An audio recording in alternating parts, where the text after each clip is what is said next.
वदन्ति कृष्णश्रेयांसि बहूनि ब्रह्मवादिनः तेषां विकल्पप्राधान्यं कुताहोऽयेष मुख्यतः भवतोदाहृतस्वामी भक्तियोगो न ते स्थितः निरस्य सर्वतः संगं येन त्वय्याविषये मनः।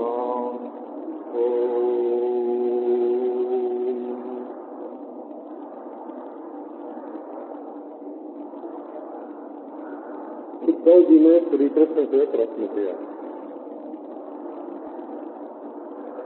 तो क्या पूछा? बोलने की शैली तरह थी। उन्होंने पहले क्रियापद का प्रयोग किया, वदंती। वदंती माने कहते हैं। तो कृष्ण ने बिल्कुल ध्यान नहीं दिया।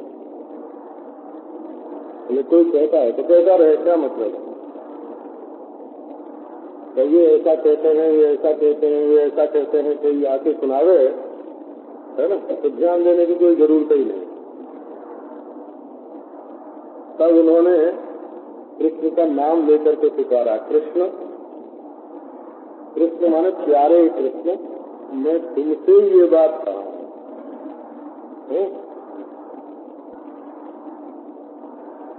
तो भगवान का नाम कृष्ण बड़ा प्यारा, बड़ा मधुर नाम है।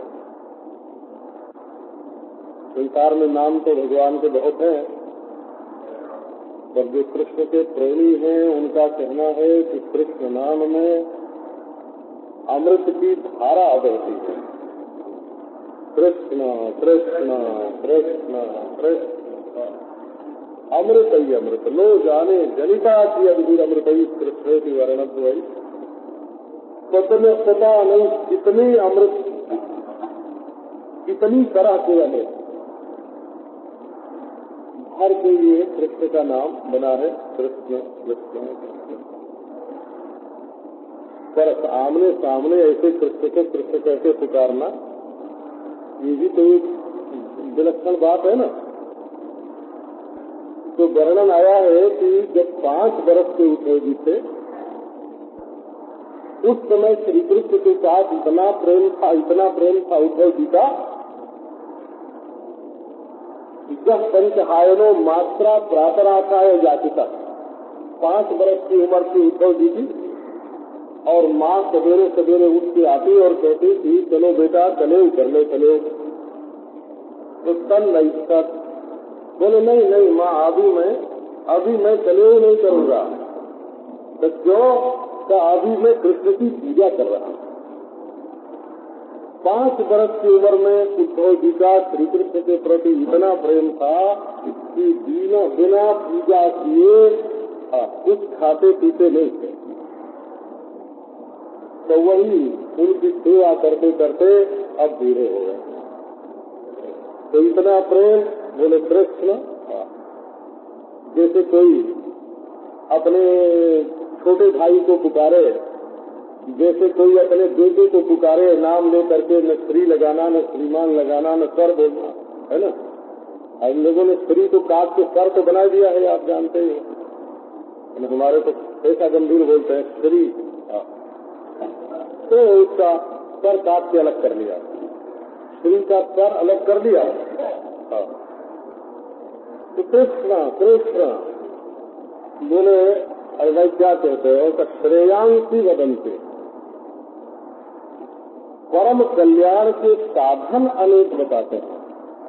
तो बोले कहें क्या हर्ज है? अगर परम कल्याण का साधन कोई अनेक बताता है, कोई योग करे, कोई कीर्तन करे, कोई ध्यान करे, कोई ज्ञान करे, कोई भजन करे, तो इसमें क्या हर्ज है? बोले बहुनी वदंते, बहुत सारे साधन बताते हैं। तो बोले अनजान लोग कुछ न कुछ कहते ही रहते हैं, उनका मुंह थोड़ी पकड़ा जा सकता। तो बोले ब्रह्मवादिनो वदंते, जो वेदार्थ के जानकार हैं वे कहते हैं। तो इसको संस्कृत में पदकृत्य बोलते हैं। वो पदकृत्य माने एक शब्द बोलने के बाद दूसरा शब्द बोलने की क्या जरूरत है, इसको पदकृत्य बोलते हैं। एक शब्द भी व्यर्थ बोलने की रीति संस्कृत में नहीं है। जैसे हम लोगों को कोई बात कहनी हो तो इंतजार करनी पड़ती है कि आखिर ये क्या कहना चाहते हैं। एक दिन एक वकील आया मेरे पास कानपुर में, वो घंटे भर मेरी तारीफ करे, मेरे गुरु की तारीफ करे, मेरी रहने की तारीफ करे। अब हम इंतजार करें कि आखिर ये कहना क्या चाहता है। 1.5-2 घंटे बोलने के बाद तब उसने कहा कि देश से हमारी सिफारिश कर दो, है ना, कि हमारी अमुक जमीन है ना, ये दिलवा दे। और अपना मतलब उसने 1.5-2 घंटे के बाद बताया हो, हम तो इंतजार ही करते करते थक गए। उस तारीख में कोई रुचि थोड़ी थी। तो पर संस्कृत में बोलने की रिवाज ये है कि अगर आधा मात्रा भी बोलने में कम किया जा सके तो उसको बड़े आनंद की बात माना जाता है कि कम बोलना पड़ा। वाणी का अपव्यय नहीं करना चाहिए। तेषां विकल्प प्राधान्यम उताहो एक मुख्यता। बोले अच्छा भाई बोलते हैं ब्रह्मवादी लोग तो बोलने दो, बहुत सारे साधन हो सकते हैं। बोले नहीं, मैं ये जानना चाहता हूँ कि तेषां विकल्प प्राधान्यम उताहो एक मुख्यता, उनमें से सब साधन विकल्प से परमात्मा की प्राप्ति कराने वाले हैं कि उनमें से कोई एक मुख्य है। जैसे किसी को विदेश जाना हो और बड़ा जहाज तो समुद्र के भीतर खड़ा हो और छोटी छोटी और नौका हो जो आदमियों को बैठा बैठा के ले जाए, उस जहाज पर उतार दें और वो जहाज समुद्र पार करके विदेश ले जाए। तो ये क्या हुआ? एक मुख्यता, इसमें एक जहाज की मुख्यता हुई और बाकी उसके मददगार हुए। अंगी जहाज हुआ वो बड़ा और अंग जहाज हुए वो छोटे छोटे, जो चिकने पानी में से ले जाते हैं और वो गहरे पानी में से ले जाता है। और बोले नहीं, घाट पर 10, 20, 50 जहाज लगे हुए हैं और चाहे जिस पर बैठ जाओ और वही तुमको विलायत पहुंचा दे, वहाँ पहुंचा दे, तो इसको क्या बोलेंगे? विकल्प प्राधान्यम। विकल्प प्राधान्य माने सब में से कोई जहाज भी वहाँ पहुंचाने के लिए काफी है। वो एक आपने सुना होगा ना, एक राजा के मन में ये इच्छा थी कि संसार में जो सबसे अच्छा मजहब हो गए, रास्ता हो गए, उस रास्ते से हम ईश्वर की ओर चलें। तो उसने न्योता दे दिया कि सब लोग आ करके बतावें कि सबसे बढ़िया रास्ता ईश्वर की ओर चलने के लिए कौन सा है। जो आवे तो अपने रास्ते की तारीफ करे, हमारे मत में चलो, हमारे मजहब में चलो। बरसों बीत गया, ईश्वर की ओर एक कदम भी वही वो नहीं बढ़ा। 4 दिन वेदांत का श्रवण किया तो भक्तों ने कहा राम राम, तुम तो भाग गए, भ्रष्ट हो गए, अब अभिमानी बन जाओगे तुम। जब भक्तों में जाके राम राम करने लगा तो बोले अरे राम राम, तुम गुड़िया के खिलौने में लग गए। ये सब तो गुड़िया का खिलौना है। मैं उसको छोड़ा। बोले अब क्या करें? कहा प्राणायाम का दो। तो 4 दिन प्राणायाम किया। बोले कहीं सांस में दम घोटने से ईश्वर मिलता है ना। अब वो भी छोड़ा। तो अगर कोई आदमी चौराहे पर खड़ा हो जाए और 8 घंटे एक रास्ते पर चले और फिर लौट आवे, फिर 8 घंटे दूसरे रास्ते पर चले और लौट आवे, फिर 8 घंटे तीसरे रास्ते पर चले और लौट आवे, तो क्या कहीं पहुंचेगा? कहीं नहीं पहुंचेगा। और एक रास्ते पर आदमी कायदे से चल पड़े ठीक, तो वही रास्ता आगे चल करके ईश्वर को मिलाने वाला होता है। महाराज एक संत ने राजा को बताया कि तुम अपने गांव की सब नाव इकट्ठी करो, उस पार चल के बताएंगे। अब सब नावों को फेल कर दे, इसमें ये दोष है, इसमें ये दोष है, इसमें ये दोष है। बोले महाराज जरा सी तो नदी पार करना, आप इतनी देर क्यों लगाते हो? तो बोले तुमको तो ईश्वर के पास जाना है, तो इतने मत पंथों की मजहबों की परीक्षा क्यों करते हो? तो ये क्या हुआ? विकल्प प्राधान्य हुआ। किसी रास्ते से भी चलो तो ईश्वर के पास पहुंच जाओ। और बोले दूसरा क्या हुआ कि सब रास्ते ले जा करके एक रास्ते में मिला देते हैं, फिर वो जो बड़ा रास्ता है वो ईश्वर के पास पहुंचता है। तो तेषाम विकल्प प्राधान्यम उताहो एक मुक्तता भवतो दाहृत स्वामिन् भक्ति योगो नपेक्षितः निरस्य सर्वतः संगम ये नत्वय्याविषेण मनः। स्वामिन् उद्धव जी कहते हैं श्री कृष्ण, पहले कृष्ण कह के पुकारा था ना, तो ये हुआ कि जब इतनी दोस्ती का संबोधन था तो पूछना नहीं बनता है।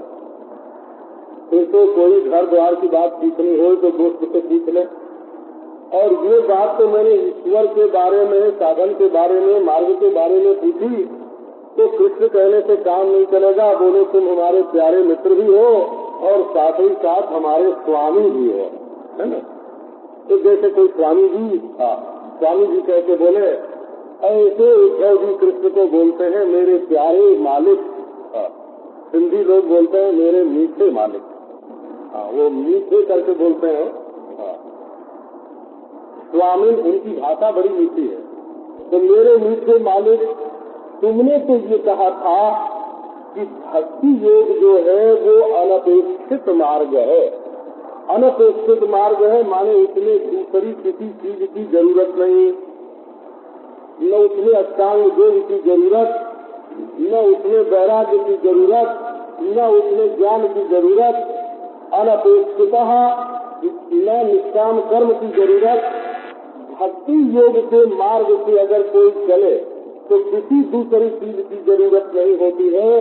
भक्ति योग ही भगवान के पास पहुंचा देता है, ऐसा तुमने कहा था।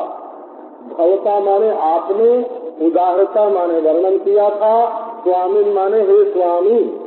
क्या भक्ति योगे नपेक्षितः, भक्ति योग के रास्ते से अगर कोई चले तो किसी दूसरे साधन की जरूरत नहीं है, न योग, न सांख्य, न वैराग्य। ये बात आगे आएगी, भगवान फिर से कहेंगे।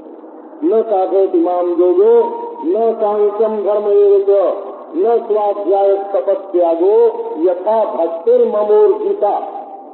भक्ति से जितना सुगम है भगवान की प्राप्ति, उतनी सुगम दूसरे साधन से नहीं है। कथा भक्ति में ऐसी क्या खास बात है, विशेष बात है कि भक्ति को किसी दूसरे साधन की जरूरत नहीं। तो निरस्य सर्वतः संगम ये नत्वय्याविषेण मनः ये न भक्ति योगेना। जिस निष्काम भक्ति योग के द्वारा सर्वतः संगम निराश्य, सब ओर की आसक्ति मिटा करके, सारी आसक्तियों को हटा करके, तो वही मनः आविशेष, मन जो है वो तुम्हारे अंदर घुस जाए। मन जब जगह जगह घुसने की कोशिश करता है तब उसकी तीक्ष्णता कम हो जाती है, तब वो किसी में घुस नहीं पाता। और जब एक जगह घुसने की कोशिश करता है तब वो ईश्वर में घुस जाता है। असल में ईश्वर सब जगह है, जहाँ तुम गंभीरता में प्रवेश करोगे वही ईश्वर मिलेगा।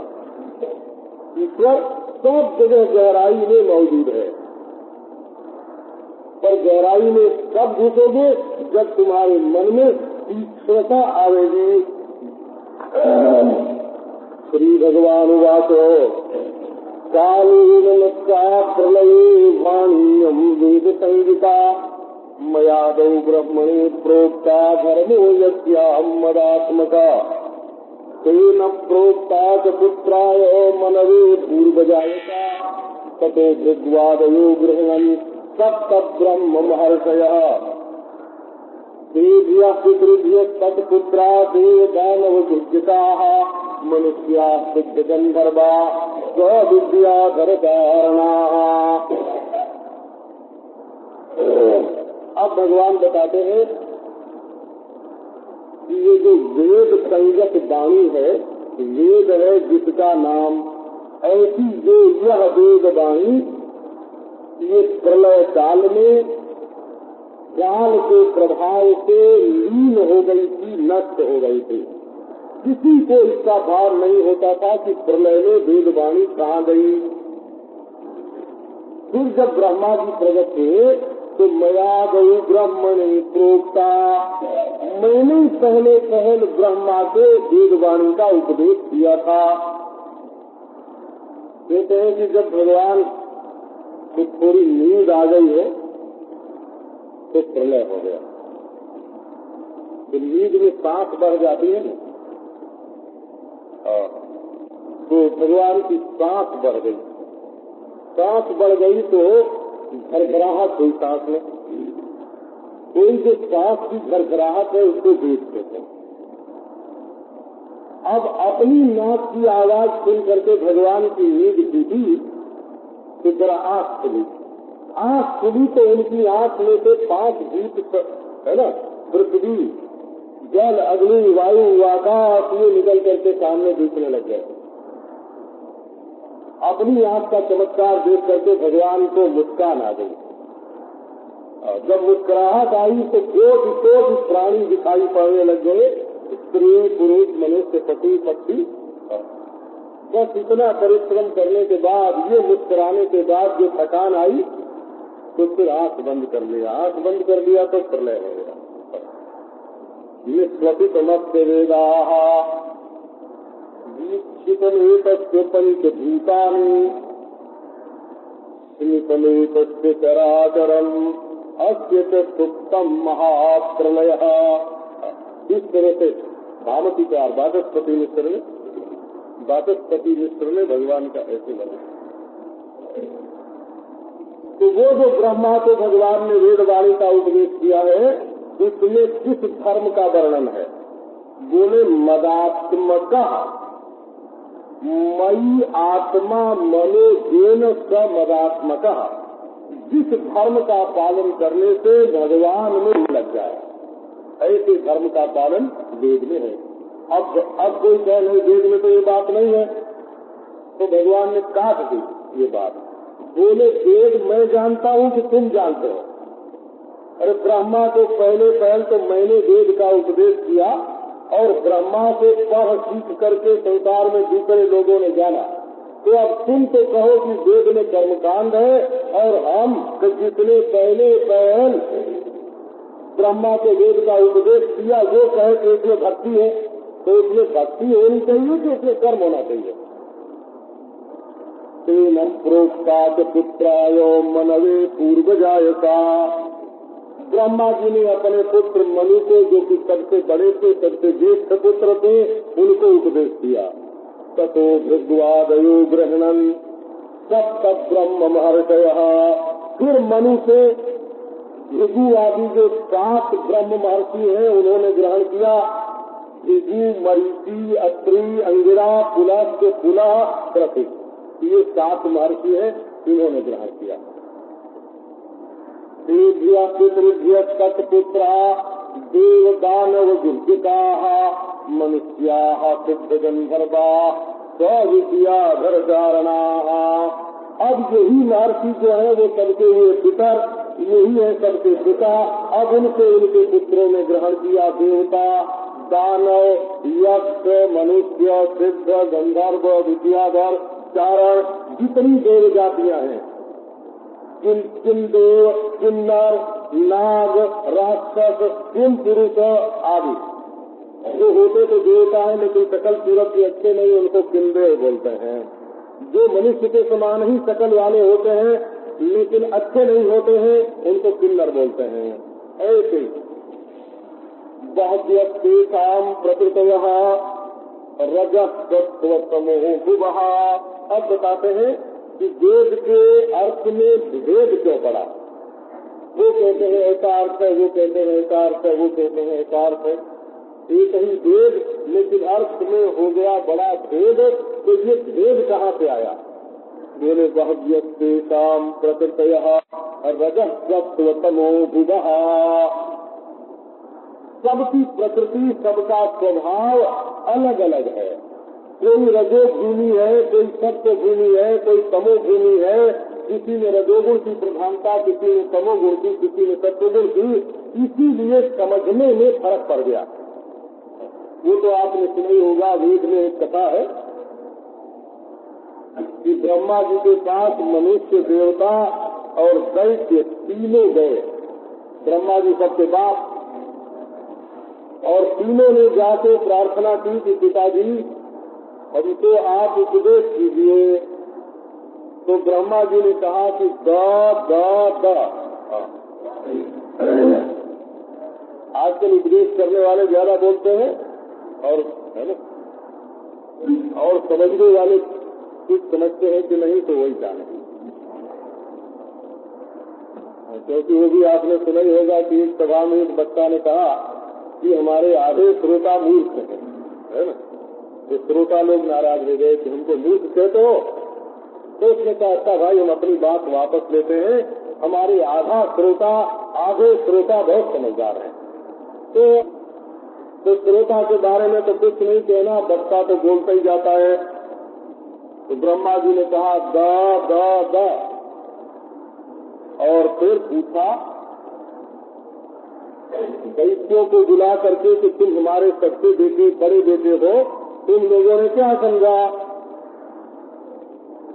उन्होंने कहा हम खूब समझ गए, आपने जो कहा तो समझ गए। तो क्या समझ गए? तो ये समझ गए कि हम लोग लोगों को दुख देते हैं, सताते हैं, तो हमें दुख नहीं देना चाहिए, दया करनी चाहिए लोगों पर। द माने दया। आपने हमको दया करने का उपदेश किया है। जो क्रोध करने वाला हो, जो दूसरे को दुख देने वाला हो, उसको दया की जरूरत होती है कि वो दूसरों पर दया करें। फिर देवताओं से पूछा कि तुम लोग हमारे मध्यम पुत्र हो, तुम बताओ तुमने क्या समझा? बोले हमने ये समझा कि हम लोग देवता अप्सराओं का भोग करते हैं, अमृत का पान करते हैं, नंदन वन में विहार करते हैं, तो हम बड़े कामी हैं, हमारे शरीर में भोग वासना ज्यादा है, हमें दमन करना चाहिए। तो द माने दमन, द माने दमन। फिर बोले मनुष्यों को बुला करके कि हे मनुष्यों, तुम लोग हमारे कनिष्ठ पुत्र हो, तुमने हमारा उपदेश समझा? बोले हाँ समझा महाराज। क्या समझा? तो बोले ये समझा कि हम लोग बहुत लोभी हैं, जिंदगी भर कमा करके इकट्ठा ही करते जाते हैं, खर्च करना नहीं सीखते हैं। तो हमने द माने सीख लिया। द माने दान, द माने दान, द माने दया, द माने दमन और द माने दान। तो ये तीनों ने तीन तरह की बात सीखी। कैसे सीखी? बहुव्यक्तेषां प्रकृतयः। कोई रजोगुणी है, कोई सत्वगुणी है, कोई तमोगुणी है। जिसको जिस चीज की जरूरत है उसको वही वेद में से निकल जाता है। जाभिर्भूतानि विद्यन्ते भूतानां मतयस्तथा यथा प्रकृति सर्वेषां चित्रावाचः स्रवन्ति। यही जो वेद की वाणी है और अपनी अपनी प्रकृति है, सत्वगुणी, रजोगुणी, तमोगुणी, इसी से लोगों में फर्क पड़ जाता है, भेद पड़ता है। एक ही चीज को एक साधु को देख करके एक आदमी जाकर उसके चरण में प्रणाम करेगा और एक आदमी उसकी हंसी उड़ावेगा, और एक आदमी कहेगा पाखंडी, उपमंगा, तो उसको पकड़ करके जेल में डाल दो। तो साधु की एक ही है। ये तीन तरह की बात अपने मन में कैसे आई? बोले जिसकी जैसी प्रकृति है, जो तमोगुणी है, जो सत्वगुणी है, जो रजोगुणी है, सत्वगुणी के मन में प्रणाम करने की आई, रजोगुणी के मन में उसके प्रति दोष दृष्टि हुई, तमोगुणी के मन में उसे सताने की आ गई। तो ये अपनी अपनी प्रकृति से एक ही चीज बिल्कुल अलग अलग हो जाती है। भगवान की मूर्ति रखी हो, एक आदमी देख के हाथ जोड़ेगा, एक कहेगा क्या तमाशा लगा रखा है, और दूसरा कहेगा इसको छोड़ दो तो बड़ा सवाब होगा। ऐसे भी लोग होंगे कि नहीं होंगे? कैसे भी लोग होंगे। बोले एक ही मूर्ति के बारे में 3 तरह का ख्याल क्यों हुआ? बोले अपनी अपनी प्रकृति, अपने अपने संस्कार, अपने अपने स्वभाव। तो यथा प्रकृति सर्वेषां चित्रावास स्रवंती, इन्हीं गुणों के अनुसार प्राणियों के शरीर में भी भेद होता है, बुद्धियों में भी भेद होता है, और प्रकृति के अनुसार ही ये जो वेद वाणी विचित्र विचित्र जो वेद वाणी है, उसमें से जो अर्थ का शरण होता है, उसमें से जो अर्थ की धारा निकलती है, वो लोग अपने अपने अनुसार सुन लेते हैं। वो पृथ्वी के सामने जब पृथ्वी देवता गाय के रूप में प्रकट हुई थी ना, तो देवता ने अपना बछड़ा बना करके अमृत दूध लिया, और दैत्यों ने अपना बछड़ा बना करके शराब दूध लिया। तो भाई एक ही गाय और उसमें से शराब भी निकले और अमृत भी निकले, ये दोनों कैसे? बोले जिसको जिस चीज की जरूरत थी तो उसने निकाल ली। इसीलिए वेद वाणी तो सबके लिए हितकारी है। उसमें से जिसका जैसा स्वभाव होता है, कोई शांति की बात निकाल लेता है, कोई विक्षेप की बात निकाल लेता है। किसी को यही सूझता है कि वेद में तो हिंसा का वर्णन है, किसी को ये सूझता है कि वेद में अहिंसा का वर्णन है, किसी में ये सूझता है किसी को कि वेद में ज्ञान है, किसी को सूझता है वेद में भक्ति है, किसी को सूझता है वेद में धर्म है। और महाराज कोई कोई कहते हैं कि ये सब गलरियों के गीत हैं। ये सुना है आपने कि नहीं? है ना? ऐसा मैथालोजी एक शब्द हो, मैंने सुना है ना? ये सब मिथ्या कहानियां हैं, मिथ्या का मैथा बनाया है ना? तो ये सब है तो गप है, मन गढ़ांत है। ऐसे महाराज कई बड़े बड़े पंडित लोगों ने ऐसा कहा। क्यों कहा? बोले भाई उनकी प्रकृति ऐसी, एवं प्रकृति वही चित्रिया युद्यन्ते मतयो नृणाम पारंपरिकेन की कांचित पाखंड मतयो परे। इस प्रकार प्रकृति की विचित्रता होने के कारण अपने अंतःकरण में जो भाव है, संस्कार है, उनकी विचित्रता होने के कारण लोगों की बुद्धि अलग अलग हो जाती है। और कोई परंपरा से ही अलग होते हैं कि हमारी परंपरा ही अलग है। कोई बोले कि बस हमारे तो उनकी कही हुई बात होगी तो मानेंगे, और दूसरे की कही हुई होगी तो मानेंगे नहीं, चाहे कितनी भी अच्छी बात हो। तो बोले हमको अच्छी बात नहीं चाहिए, हमको तो उनकी कही चाहिए। तो ये हो गई परंपरा। बोले हमारे बाप दादा हमेशा से ऐसे ही करते हैं। और कोई कोई तो महाराज बड़े पाखंडी होते हैं। पाखंडी होते हैं माने वो वेद शास्त्र पुराण की अच्छी से अच्छी बात का भी तिरस्कार करके अपने पाखंड को चलाते हैं। बोले ये सब बात कहाँ से निकलती है? तो ये सब बात इनकी अंतःकरण में से निकलती है। वही जो है वो गुणों का झमेला है। मनमाया मोहित धिया पुरुषा पुरुषर्षभो श्रेयो वदन्त्यनेकान्तम यथा कर्म यथा रुचि। एक बार हम लोग एक महात्मा का दर्शन करने गए। वो कल वो आदमी हमको परसों नर नारायण में मिल गया तो याद ताजा हो गई। वो आदमी भी हमारे साथ गया था महात्मा का दर्शन करने के लिए। तो हमने तो जाके प्रणाम किया, प्रश्न किया, सत्संग किया, हमारी बड़ी श्रद्धा उनके ऊपर। और वो आदमी भी साथ गया था कि यहाँ जो ये धूल पड़ी है ये उठा के उनके सिर पर डाले तो कैसा लगेगा, है ना? अब वो बालक उनके पास बैठ करके यही सोचता था कि उनके सिर पर धूल डाले, और हम सोचते थे बैठ के कि हम इनके चरणों में अपना सिर डाल दें, है ना? तो ये तो दोनों में फर्क क्यों पड़ता था? महात्मा वही थे, शकल वही, बात वही, दोनों में फर्क क्यों, है ना? एक उनको गाली देना चाहता है और एक आदर गिरना चाहता है। ये क्यों? कहीं न कहीं किसी में होना चाहिए। तो पापी सर्वत्र पाप माशंकते, जिसके हृदय में पाप घुसा हुआ होता है वो सबको पापी समझता है, और जिसके हृदय में पवित्रता घुसी हुई होती है वो सबको पवित्र समझता है। तो भाई ये सब होता कैसे है? बोले मन माया मोहित दिया पुरुषा पुरुषर्षभ श्रेयो बदंत्यने कांतम यथा कर्मो यथा रुचि। ये पुरुषर्षभ, पुरुष तो सब है, जीव तो सब है। वो पुरुष माने जीव, स्त्री के शरीर में हो तो जीव और मर्द के शरीर में हो तो जीव, जीव तो सब है। बोले पुरुषर्षभ, उनमें श्रेष्ठ, तो श्रेष्ठ कौन है? जिसके हृदय में भगवान की भक्ति हो गया। जिसके हृदय में भगवान की भक्ति होती है वो पुरुषों में श्रेष्ठ होता है। ये संसार के लोग मेरी माया से अपनी बुद्धि खो चुके हैं। मेरे इस जादू के खेल में, ये जो मैंने माया फैला रखी है उसमें लोगों की बुद्धि फेर दी है। इसीलिए श्रेयो बदंत्यनि कांतम यथा कर्म यथा रुचि, इसीलिए वो श्रेय को अनेकांत बताते हैं। जैसा तुम्हारा कर्म, जैसा उनका कर्म है, जैसी उनकी रुचि है। बोले बाबा किसी भी रास्ते से चलो पहुंच जाओगे, शायद ये भी पहुंचा दे, शायद ये भी पहुंचा दे, शायद ये भी पहुंचा दे, है ना। ऐसे भी सब में शंका कर लेना, अथवा बोले बाबा ये श्रेय ये कुछ नहीं है, इसके चक्कर में नहीं पड़ना।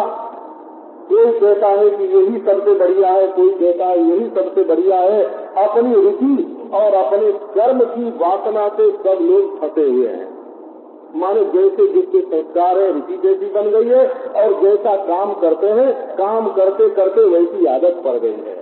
तो धर्म में यशस्चान्य कामम सत्यम दमम समम अन्य वदन्ति स्वार्थम वा ऐश्वर्यम त्याग भोजनम केचित् यज्ञ तपोदानम व्रतानि नियमानि यमान् आद्यन्तवन्त वैषाम् लोकात् कर्म विनिर्मिताः दुःखोदर्कात् तमोनिष्ठाः क्षुद्रानन्दाः पितार्पिताः।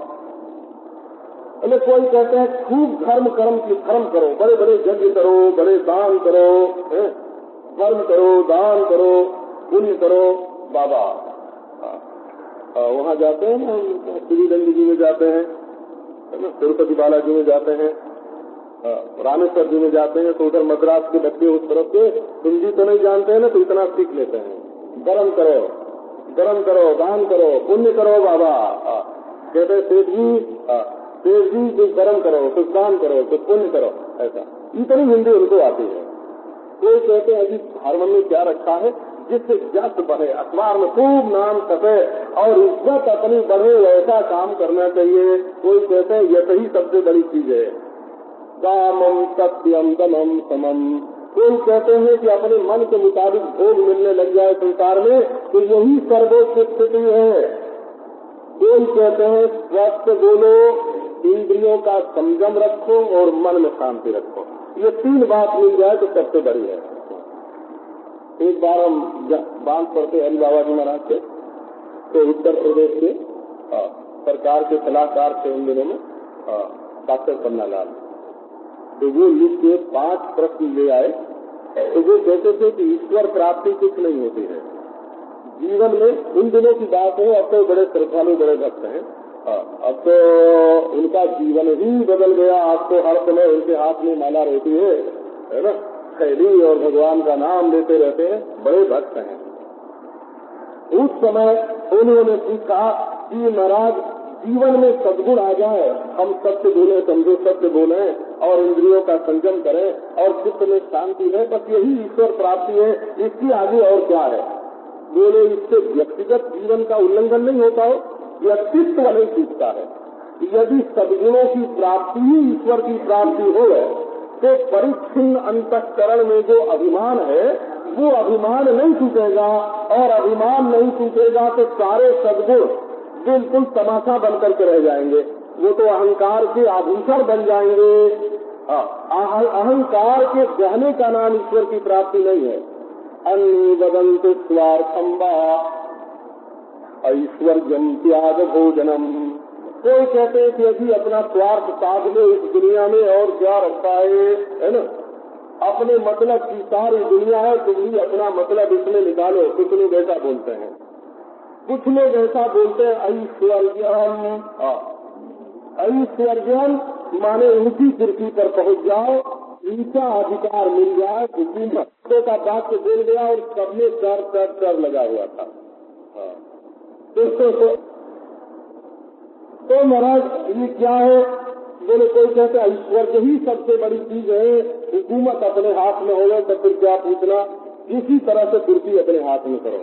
कोई कहते अभी ये सब कुछ नहीं, त्याग भोजनम कुछ मिलता जुलता नहीं है संसार में, बस खा लो और सत्ती कर आओ, और जैसे पशु पक्षियों का जीवन है इसी तरह से त्याग और भोजन, ये दो ही चीज संसार में है और कुछ नहीं है। इस तरह से अलग अलग ख्याल रखने वाले लोग हैं, उनकी जिंदगी कितने बीत रही है। बोले बस खाओ पियो मौज उड़ाओ, यही जगत का मेला है, कौन जानता कब क्या होगा, चलता यही मेला है। बोले ये सब क्या कर रहे हैं? कर ये रहे हैं कि आद्यंतवंत वैशाम लोका कर्म विनिर्मिता, ये अपने काम के द्वारा कर्म के द्वारा जितनी सृष्टि बना रहे हैं ये सब नाशवान है, ये सब की शुरुआत है और सबका आखिर है, अंत है। तो ये लोग अविनाशी वस्तु को प्राप्त नहीं कर सकते हैं, ये सब कर्म की रचना, कर्म का निर्माण है। दुखोदर्का समोनिष्ठा रुद्रानंदा सुचार पिता। देखो कोई भी काम करना हो कोई भी काम तो चार बात का ध्यान रखो। तो चार बात क्या है कि जो काम तुम करो उसके नतीजे में दुख नहीं आना चाहिए। और संसार में मनुष्य ज्यादातर काम ऐसे करते हैं कि उसका नतीजा दुख निकलता है। अच्छा, काम करते करते थक गए और बेहोश होकर सो गए, तमोनिष्ठा जड़ता आ गई, बोले तमोगुण आ गया, ऐसा काम नहीं करना। खुद काम तो बड़ा भारी किया लेकिन उसमें आनंद बहुत थोड़ा मिला, शुद्धानंदा। काम बहुत बड़ा किया, वो कहते हैं ना कि खोदा पहाड़ और निकली चिड़िया, तो बहुत बहुत परिश्रम करने के बाद सुख बहुत थोड़ा मिला। मकान बनाया, बरसों तक रुपया इकट्ठा किया, ब्याह किया, फिर 24 घंटे ब्याह करके स्त्री की गुलामी की, उसके बाद मजा क्या मिला? है ना, मजा मिला कि रोज जिस घर में एक और बढ़ गई। तो देखिए ये साधुओं की बात है, तुम लोग साधुओं की बहुत हंसी उड़ाते हो ना, गृहस्थ लोग साधुओं की बड़ी हंसी उड़ाते हैं कि इनके पास क्या है। अब तुम्हारे पास क्या है उसका वर्णन सुनो। जब साधु इकट्ठे होते हैं, है ना, जब साधु इकट्ठे होते हैं आपस में तो वो मजाक करते हैं महाराज गृहस्थों का कि तुम लोगों ने कभी सुना नहीं होगा ऐसा। शुद्रानंदा सुचार पिता। अच्छा, और रोते भी जाएं और करते भी जाएं। हमको बचपन में बड़ा आश्चर्य हुआ था, गांव की बात है ना, तो न पालकी न हिस्सा न मोटर कुछ नहीं, मोटर तो हम लोगों ने देखा ही नहीं था, जब की बात है। तो गांव की जब लड़की कोई विदा होती ना ससुराल जाने के लिए, तो आगे आगे तो उसका पति चलता और पीछे पीछे लड़की चलती। अब लड़की खूब तो रोती जा रही और चलती जा रही, तो हमको ये आश्चर्य हो कि अगर इसको जाने में दुख होता है, रोती है, तो पाँव से चलती क्यों है, बैठ क्यों नहीं जाती है ना। और जब ये पाँव से चल के जाती है तो फिर रोटी काहे को है? या तो रोवे बैठ के और या तो चलना बंद कर दे।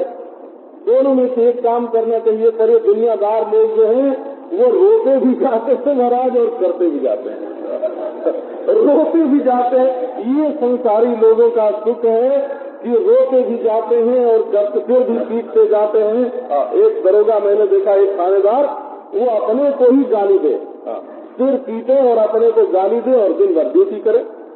तो ये महाराज दिन भर तो फंसे रहते हैं, मजबूर हो करके। ये नहीं कि खुशी से काम करते हैं, मजबूर होकर काम करते हैं। शुका अर्पिता,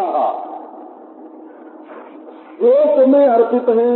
इनको किसी ने जबरदस्ती शोक में तो डाल दिया है, काम करते जा रहे हैं और फिर दूसरों की हंसी। जो भगवान की भक्ति करने वाला दिन भर मस्त रहने वाला है, कोई चिंता नहीं, उसकी तो हंसी उड़ावेंगे और खुद दिन भर रोवेंगे। सुचार पिता मय्यर पिता मनस्त्य निरपेक्ष सर्वतः मयात्मना सुखम यत्तत् कथम स्याद विषयात्मनाम।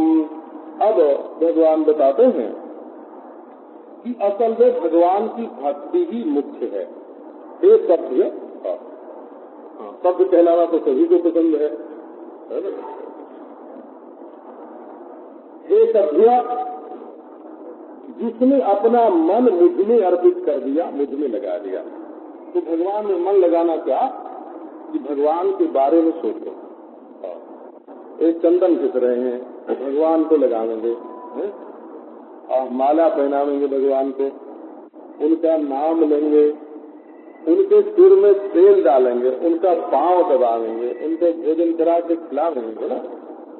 भगवान के बारे में सोचो, मैयर पितात मना। जब ये नहीं कि कह दिया हमने तो भाई अपना मन भगवान को अर्पित कर दिया, तो करते क्या हो? तो करते तो दुकान है महाराज, तो दुकान का पैसा क्या होता है? तो वो तो महाराज भोग विलास में खर्च देता ही है। अपनी से संकल्प भगवान के बारे में करो और निरपेक्ष सर्वतः, दूसरी ओर से निरपेक्ष हो जाओ, है ना। तेरे भावे जो करो, भले बुरो संसार, दुनिया अच्छी भी है बुरी भी है, किसी की कोई परवाह मत करो, ईश्वर के रास्ते में चलो, चारों ओर से निष्क्रिय होकर के निरपेक्ष। अपेक्षा माने समझो परवाह, निरपेक्ष माने चारों ओर से लापरवाह होकर के। मरे उसको मरने दो, जरे उसको जरने दो, जो बिछुड़े उसको बिछुड़ने दो, और जो नाराज हो उसको नाराज होने दो। तो भाई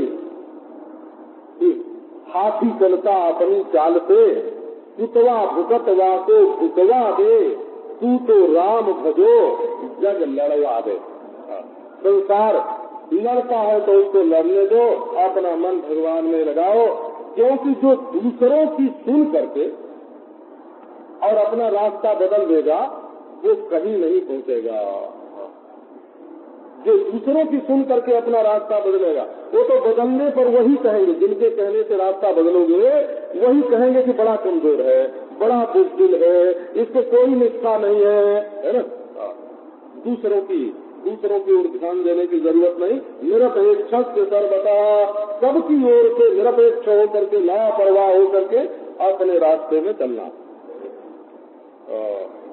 मयात्मना सुखम यत्तत् कुतस्याद् विषयात्मनाम। तारीफ इसमें ये है, एक विशेष बात ये है कि परमात्मा हमारी आत्मा है, तो मया आत्मना जब सुखम, कभी बिछुड़ता नहीं है। मैं से कभी बिछुड़ेगा नहीं, और जो आत्मा सो परमात्मा, जो परमात्मा सो आत्मा, और बिछुड़ेगा कहीं नहीं। तो जहाँ जहाँ तुम जाओगे ना, वहाँ वहाँ वो तुम्हारे साथ रहेगा। जब तुम सोओगे तब भी तुम्हारे साथ, चलोगे तब भी तुम्हारे साथ, बैठोगे तब भी तुम्हारे साथ, खाओगे तब भी तुम्हारे साथ।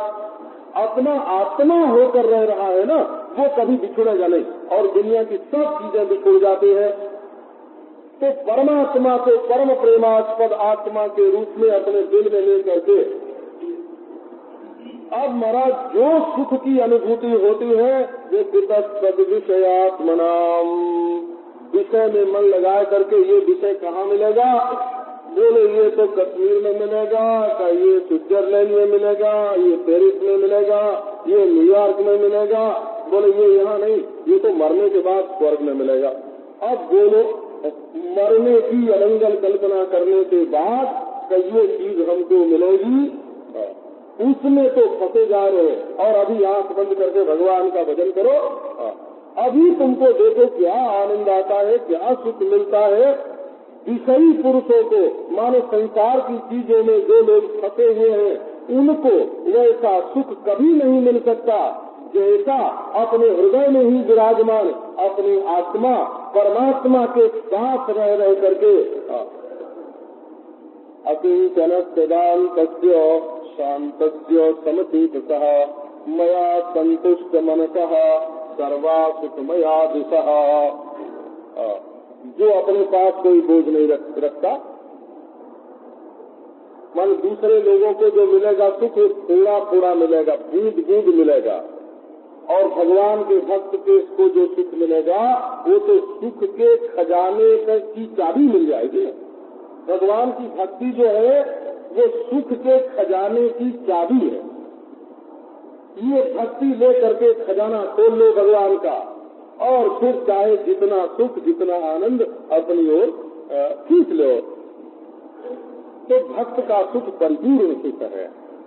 इसलिए अकिंचन दान्तस्य शांतस्य समचेतसः, जो अकिंचन है माने संग्रही परिग्रही नहीं है, और दान्तस्य माने अपनी इंद्रियों को सधा के रखता है, और शांत है माने जिसका मन शांत है, और संसार में सबके प्रति जिसका चित्त सम है। मया संतुष्ट मन कहा, बोले संतोष के लिए तो कुछ चाहिए ना। बड़े बूढ़े महाराज देखा, बेटा जवान है, पति है, नाती पोते हैं, और गुड़िया माँ जो है ना घर में, वो 10-20 हजार रुपया अपने पास चुरा के रखते हैं। तो काहे का समय पर काम देगा। पति के धन से संतोष नहीं, बेटे के धन से संतोष नहीं, पोते के धन से संतोष नहीं, है ना, प्रारब्ध से संतोष नहीं, ईश्वर से संतोष नहीं, पैसे से, पैसे में संतोष है। भगवान कहते हैं नहीं भाई, संतोष मुझसे करो, मैं संतुष्ट मन कहा। ये संतोष करो कि ईश्वर मेरी आत्मा है, मेरे हृदय में है, मेरे पास है, मेरे साथ है। तुमने अपने भरोसा को तो दूसरे ने डाल दिया है, कहाँ से सुख मिले। तुम मया संतुष्ट मन कहा, जिसका मन मुझे पा करके संतुष्ट है, संतुष्ट है माने खुश है। सर्वा सुखमया दिशा, बोले अब कहाँ जाए महाराज, तो चाहे जहाँ जाओ, पूरब जाओ, पश्चिम जाओ, उत्तर जाओ, दक्षिण जाओ, जिस दिशा में जाओगे वहाँ तुमको सुख ही सुख, सुख ही सुख मिलेगा।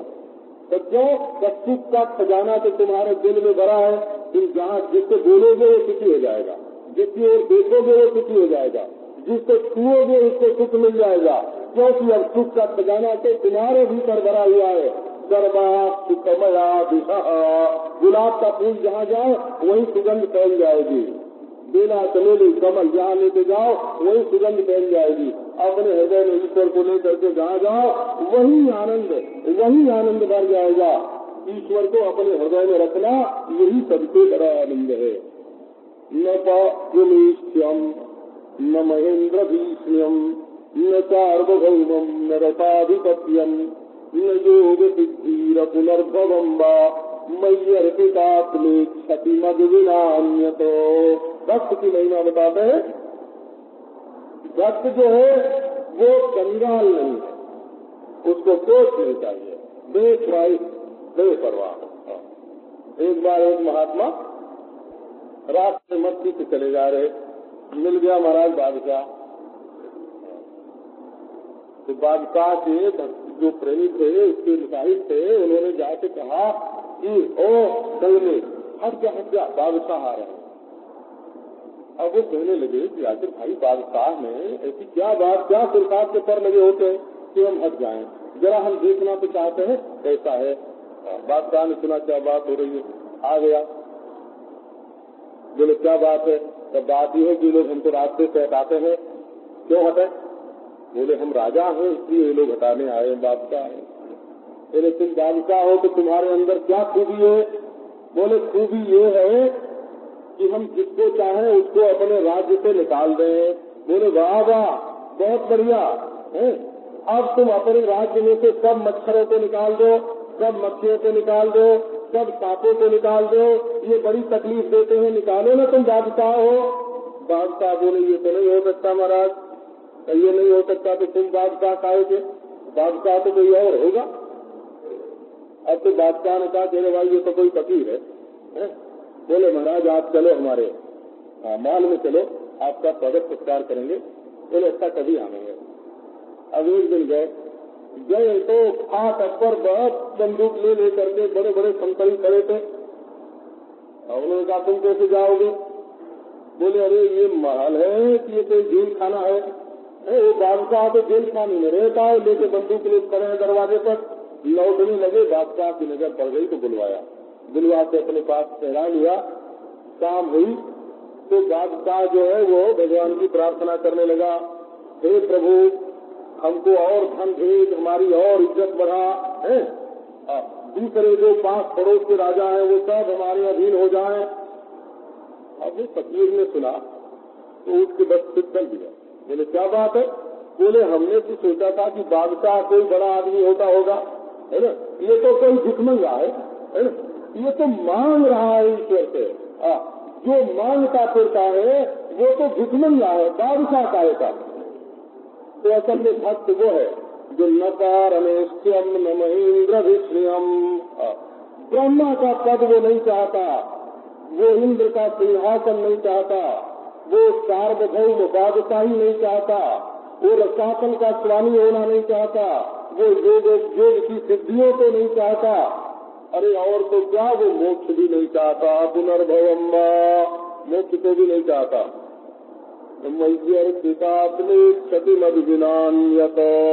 जिसने अपना मन मुझ में अर्पित कर दिया है वो मेरे सिवाय दूसरी किसी वस्तु को चाहता ही नहीं है।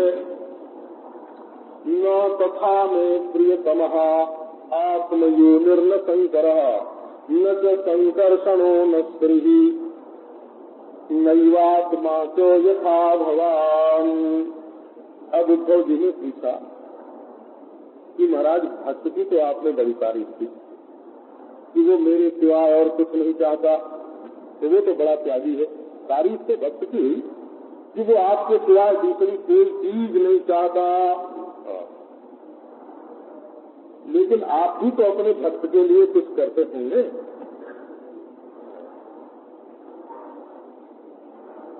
बोले मैं भक्त से ही प्रेम करता हूँ, अपने रिश्तेदार नातेदारों से प्रेम नहीं करता, ये भगवान कहता है। एक लोग जो होते हैं ना वो अपनी घरवाली से प्रेम करेंगे, भाई से प्रेम करेंगे, बेटे से प्रेम करेंगे, मित्र से प्रेम करेंगे, और नौकर जो है ना, नौकर से तो प्रेम नहीं करेंगे ना। बोलो अरे ये तो सेवक है, गाई बदल दे, निकालो इसको घर में से, इसने हमारे भाई का अपराध किया, मित्र का अपराध किया, घरवाली का अपराध किया, इसको निकालो। और भगवान क्या करते हैं? वो रिश्तेदारों को छोड़ करके सेवकों से प्रेम करते हैं। न तथा में प्रियतमः आत्मयोनिर्न शंकरः, अपने देखे दोष सपने हो राम मनोर धरे। भगवान अपनी आंख से अपने सेवक के दोष देखते हैं, लेकिन उसको अपने दिल में कभी नहीं रखते हैं। भगवान भक्त को ही ज्यादा प्यार करते हैं, सेवक को ही ज्यादा प्यार करते हैं, जो संबंधियों को प्यार नहीं करते।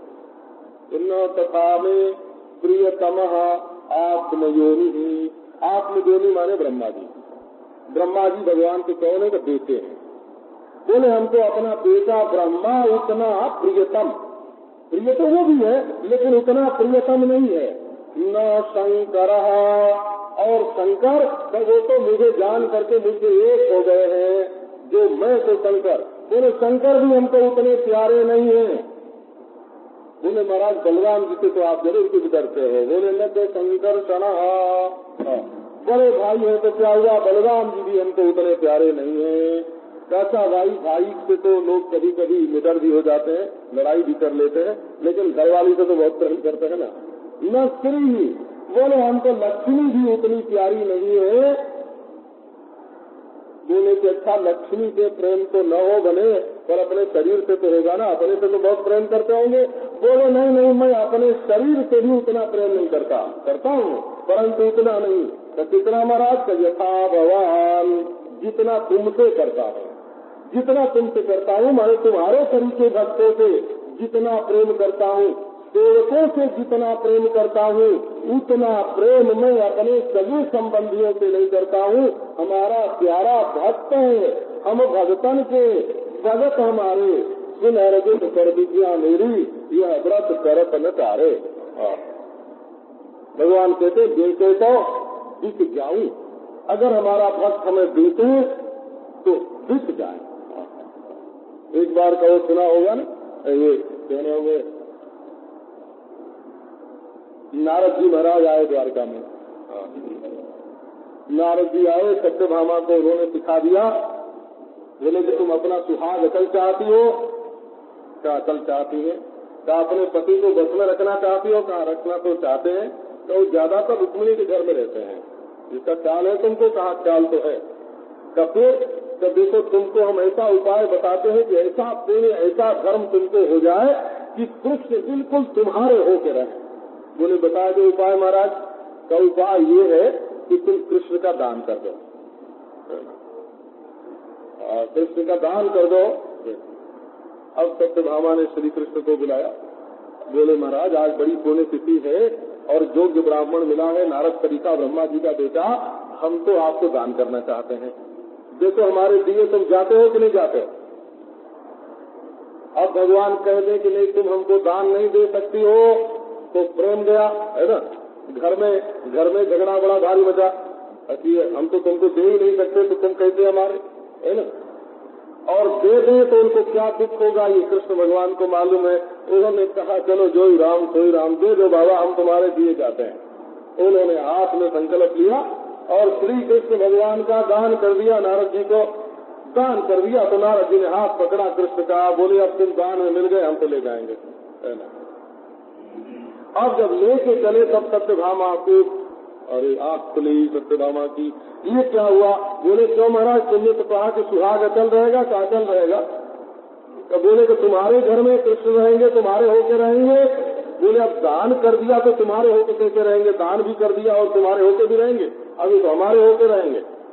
अब तो सत्यभामा रोने लगी। बोले तुम कुछ भी ले लो पर हमारे कृष्ण को वापिस करो।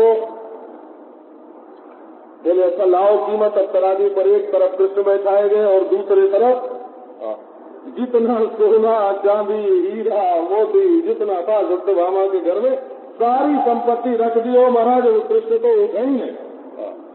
फिर उन्होंने बाकी घर की भी रख दी, द्वारका की सारी संपत्ति रख दी। बोले जो कृष्ण की संपत्ति तो हमारी संपत्ति कृष्ण उठे नहीं। अब तो कोलाहल मच गया कि कृष्ण तो जा रहे हैं नारद जी के साथ। सब रानियां आई, रुक्मिणी आई। बोले कि कुछ न कुछ जुक्ति तो करनी चाहिए। रुक्मिणी जी ने कहा कि इनकी कीमत सोना चांदी रुपया पैसा संपत्ति नहीं हो सकती। एक तुलसी का पत्ता लिया और उस पर लिखा कृष्ण, है ना, और तराजू के पलड़े पर रख दिया। वो भारी और कृष्ण हल्के। भगवान का नाम बड़ा। अब तो कीमत चलो नारद जी तुलसी का पत्ता लेके जाओ, है ना। कृष्ण तो हमारे, कृष्ण तो हमारे हैं। तो असल में भगवान तो भक्तों के हाथ बिक जाते हैं। तुलसी जनमात्रेण जनस्य चुलुके नवा। तुलसी के पत्ते पर बिक जाते हैं, एक चुल्लू पानी पर बिक जाते हैं। वो तो भक्तों के हाथ अपने आप को बेच देते हैं। और भक्त बेचे तो उसके बेटे बिक जाते हैं, दूसरे से हो जाते हैं। निरपेक्षम मुनिम शांतम निर्वैरम समदर्शनम अनुग्रजाम्यहम नित्यम ये त्यंग्रेणुभिः। भगवान कहते हैं कि यदि कोई भक्त किसी की अपेक्षा रखने वाला न हो, निष्काम हो, शांत हो, किसी से राग द्वेष न करता हो, समदर्शी हो, ऐसा यदि कोई मेरा भक्त हो तो मैं उसके पीछे पीछे दौड़ता हूँ, लगा दौड़ता हूँ उसके पीछे पीछे। भक्त को मेरे पीछे नहीं चलना पड़ता, मैं भक्त के पीछे चलता हूँ। तो क्यों? तो उसके पाँव की धूल उड़ करके मेरे पाँव पर पड़ेगी तो मैं पवित्र हो जाऊंगा। भगवान कहते हैं परम पावन भगवान हो, जिनके नाम से, जिनके स्मरण से, जिनकी पूजा से संपूर्ण विश्व सृष्टि पवित्र हो सकती है। वो कहते हैं मैं पवित्र हो जाता हूँ भक्तों के चरण रेणु से, चरण की धूल से। तो भक्तों को ये बात जची नहीं। कई भक्तों को टीकाकार जो है ना घबरा गए महाराज, भगवान भी कभी कभी ऐसी बात कर देते हैं,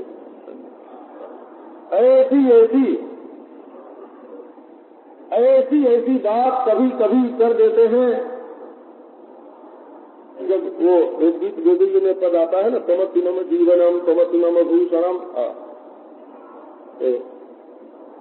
आगे की बात राधा रानी को बना रहे, श्री कृष्ण सूझी नहीं है, जयदेव जी को नहीं सूझी, और जो आवे मन में वो लिखने की हिम्मत न पड़े, तो भगवान ने आके अपने हाथ से लिखा, देहि पद पल्लव उदारम, अपने उदार पद पल्लव मेरे वक्षस्थल पर आप रख दीजिए। राधा रानी से कहते हैं, आप अपने उदार पद पल्लव मेरे वक्षस्थल पर रख दीजिए। पर हिम्मत जयदेव जी की नहीं पड़ती थी ऐसा लिखने की। ऐसे ये जो टीकाकार है ना इस श्लोक के, उनकी ये लिखने की हिम्मत नहीं पड़ी कि भगवान कहते हैं कि आपके चरणों की धूल से मैं पवित्र हो जाऊंगा। उन्होंने पूये का अर्थ लिखा पावयम। बोले हमारे भीतर शरीर में अनंत कोटि ब्रह्मांड है, और उनमें कोई पवित्र प्राणी होता है, कोई अपवित्र प्राणी होता है, तो तुम्हारे चरणों की धूल ले करके उन ब्रह्मांडों को मैं पवित्र करता हूँ। पर सीधी बात यही है, भगवान कहते हैं हमको तो सब करना पड़ता है भाई। सृष्टि बनाते हैं तो भले बुरे सबको बनाते हैं, खिलाते पिलाते हैं तो भले बुरे चोर चमार सबको खिलाते हैं, प्रलय करते हैं तो भले बुरे सबका प्रलय करते हैं। और सृष्टि करनी हो तो भले की करो, बुरे की क्यों करते हो? पालन करना हो तो भले की करो, बुरे की क्यों करते हो? प्रलय करना हो तो बुरे बुरों की कर दो, भलों का प्रलय क्यों करते हो? भगवान पर दोष आया ना। बोले प्यारे भक्तों, तुम्हारे चरणों की धूल ले करके मैं अपने को पवित्र रखता हूँ। ये तुम्हारे भक्त, तुम्हारे चरणों की धूल की महिमा है। निष्किंचना मयि अनुरक्त चेतसः शांता महांतो खिल जीव वत्सला कामैरनालब्ध धियो शांति तन्नैरपेक्ष्यं न विदुः सुखं मम। बोले जिनके पास कोई संग्रह परिग्रह नहीं है, जिनके हृदय में व्यक्ति विशेष के प्रति या वस्तु विशेष के प्रति अनुराग नहीं, भगवान के प्रति अनुराग है, जिनका मन शांत है, जो उदार है, जो सबके प्रति वात्सल्य का भाव रखते हैं, सबके प्रति स्नेह रखते हैं, और व्यक्तिगत स्वार्थ और कामना, जिसकी बुद्धि को घायल नहीं करती, जिसकी बुद्धि को मारती नहीं, नष्ट नहीं करती। अनालब्ध दिया माने नष्ट नहीं करती। कामनाएं जिसकी बुद्धि को नष्ट नहीं करती। आलब्ध शब्द का अर्थ हिंसा होता है। जब मनुष्य में कामना आती है ना मन में, तब बुद्धि की हिंसा हो जाती है। माने कामना के वशीभूत होकर के मनुष्य दूसरों का अनिष्ट करता है। तो दूसरों का जब अनिष्ट करता है तो बुद्धिमान कहाँ है ना? वो तो निर्बुद्धि हो गया। बुद्धि की हिंसा हो गई, क्योंकि दूसरे की हिंसा अपनी हिंसा है। जो दूसरे को दुख पहुंचावेगा वो अपने आप को ही दुख पहुंचावेगा। तो जब कामनाएं आती हैं तो मनुष्य की बुद्धि मर जाती है। उनको जिस निरपेक्ष सुख शांति का अनुभव होता है, उस निरपेक्ष सुख की प्राप्ति भगवान का भक्त हुए बिना, ईश्वर का भक्त हुए बिना उस सुख शांति की प्राप्ति नहीं हो सकते। बाध्यमानो मद्भक्तो विषयैरजितेन्द्रियः प्राय प्रगल्भया भक्त्या विषयैर्नाभिभूयते यथाग्निः समृद्धार्थी करोत्येधांसि भस्मसात् तथा मद विषया भक्ति उद्धवैनां शीकृतफलतः। बोले भाई भक्त अगर नरम तबीयत का हो तो क्या होगा? आस्ताम तावत उत्तम भक्त कथा। उत्तम भक्तों की चर्चा, उनकी कथा जरा अलग कर दो। कोई मामूली भक्त हो गए, प्राकृत भक्त माने मामूली भक्त, साधारण श्रेणी का भक्त होगा तो क्या होगा? बोले होगा ये कि विषय ही बाध्यमान होती मद भक्त, बार बार संसार के विषय उसके सामने आवेंगे, शब्द आवेगा, स्पर्श आवेगा, रूप आवेगा, रस आवेगा, उसको खींचेगा कि हमारी ओर आओ, भगवान की भक्ति छोड़ो, उसमें क्या रखा है, लो दुनिया का मजा, अभी अभी हम तुम्हारी इंद्रियों को तृप्त कर देते हैं, छोड़ो भगवत भक्ति। और महाराज इंद्रियां हैं बस में नहीं, सामने आ गए विषय, और उन्होंने ऐसा ललचाया कि भगवान की भक्ति का सुख तो न जाने कब मिलेगा? और विषयों का सुख तो अभी अभी मिलता है। उन्हें कभी ऐसा हो गया, गड़बड़ाया गया भगत तो क्या होगा? प्राय प्रगल्भया भक्त्या विषयेर्नाभिभूयते। उसके हृदय में जो प्रगल्भ भक्ति है, जैसे कोई माता बड़ी प्रगल्भ होती है, इनके ऊपर किसी का कोई प्रभाव दबंग, अच्छा प्रगल्भ माने जैसे बोलते हैं ये बड़ी दबंग माता है, ये बड़ा दबंग पुरुष है, किसी के दबाए दबे नहीं, ऐसा प्रभावशाली। उन हृदय में भक्ति ऐसी प्रभावशाली है कि एक बार विषय आकर के ललचाए भी दें, गड़बड़ाए भी दें, तब भी हमेशा के लिए वो काबू में नहीं कर सकते। वो विषयों से हार नहीं मानेगा, पराजित नहीं होगा, बार बार लड़ेगा और अंत में उसकी जीत होगी और विषय हार जाएंगे। विषयों से दबेगा नहीं। जैसे बड़ी बड़ी लपटें जितनी निकल रही हैं वो आग बड़ी बड़ी लकड़ियों को भी भस्मसात कर देती है।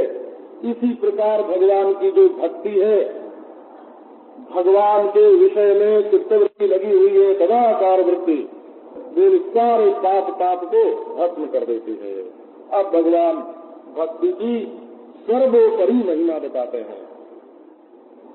न साधयति माम योगो न सांख्यम धर्म ये उद्धव न स्वाध्याय तपस्यागो यथा भक्तिर्ममोर्जिता भक्त्या हमेकया ग्राह्या श्रद्धयात्मा प्रियताम भक्ति पुनातिमन्निष्ठा स्वपाकानपि संभवात।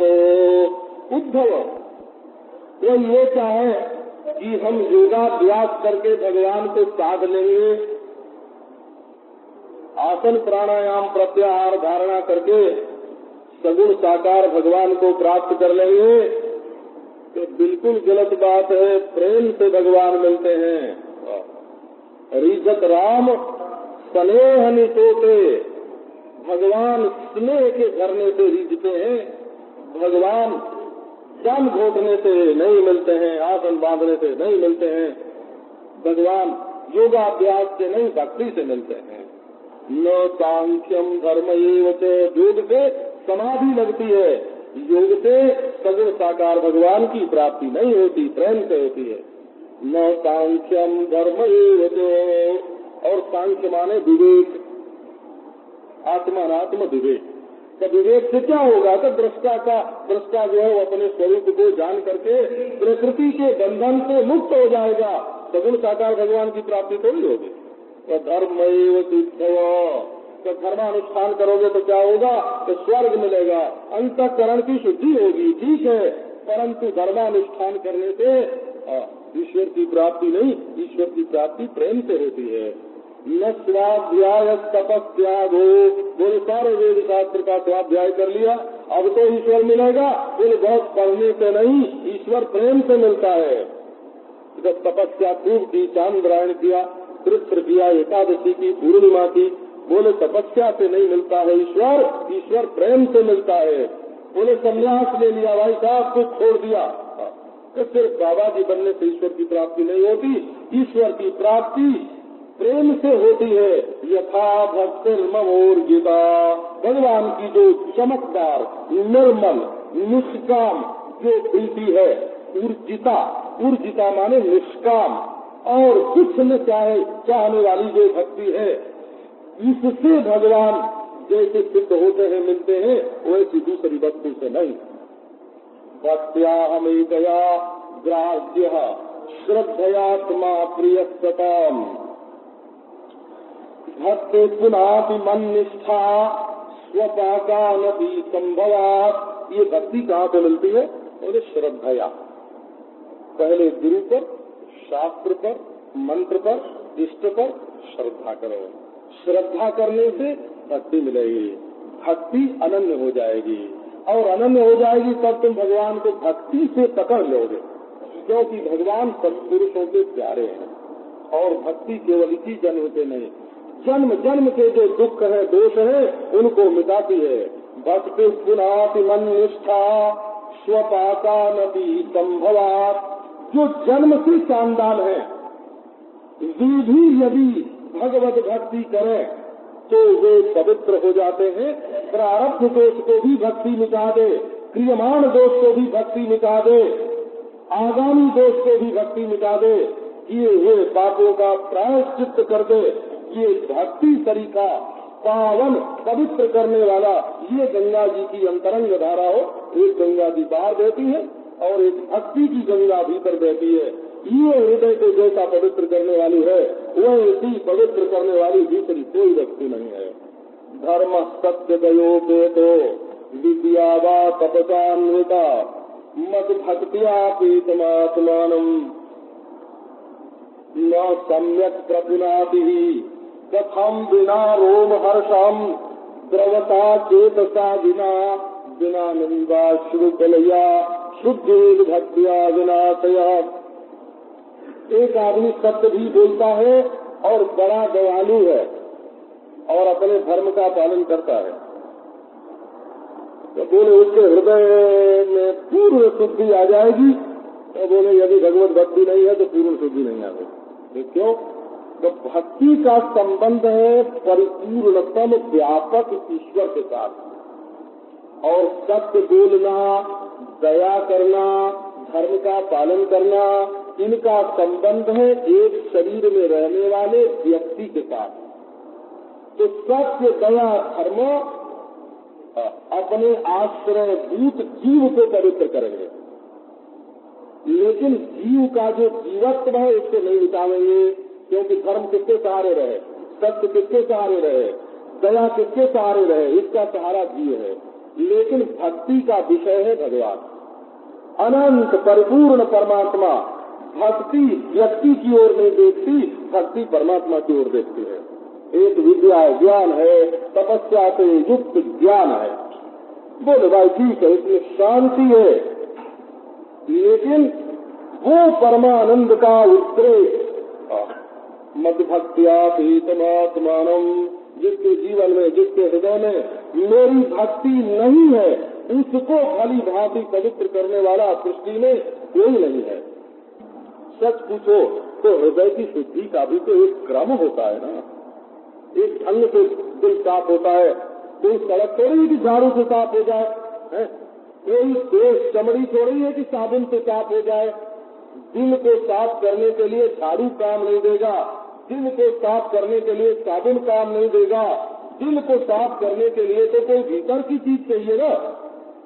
कथम बिना रोम हर्षम द्रवता चेतसा बिना, भगवान का नाम ले करके और सुन करके, भगवान की याद करके और करा करके, जब तक शरीर के रोए खड़े नहीं हो जाते, जब तक दिल पिघल करके बहने नहीं लग जाता, जब तक आनंद के आंसू की बूंदें आंख से टपाटप गिरने नहीं लगती, जब तक हृदय भक्ति भाव से भर नहीं जाता, तब तक हृदय शुद्ध कहाँ से होगा।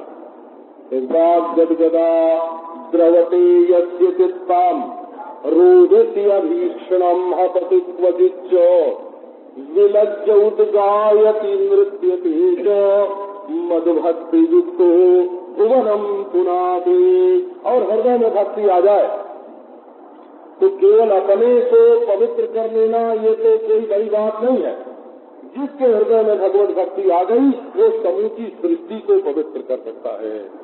जिसकी वाणी गदगद हो रही है, जिसका हृदय द्रवित हो गया है, जो बारंबार भगवान के लिए रो रहा है, कभी भगवान का अनुसंधान करके हंस रहा है, कभी लज्जा छोड़ करके गा रहा है और कभी नाच रहा है, जिसका हृदय भगवान की भक्ति से युक्त है, वो सिर्फ अपने को ही नहीं संपूर्ण भुवन को, 14 भुवन को पवित्र करने का सामर्थ्य उसके अंदर है। अब आगे का प्रसंग फिर आपको सुनाऊंगा।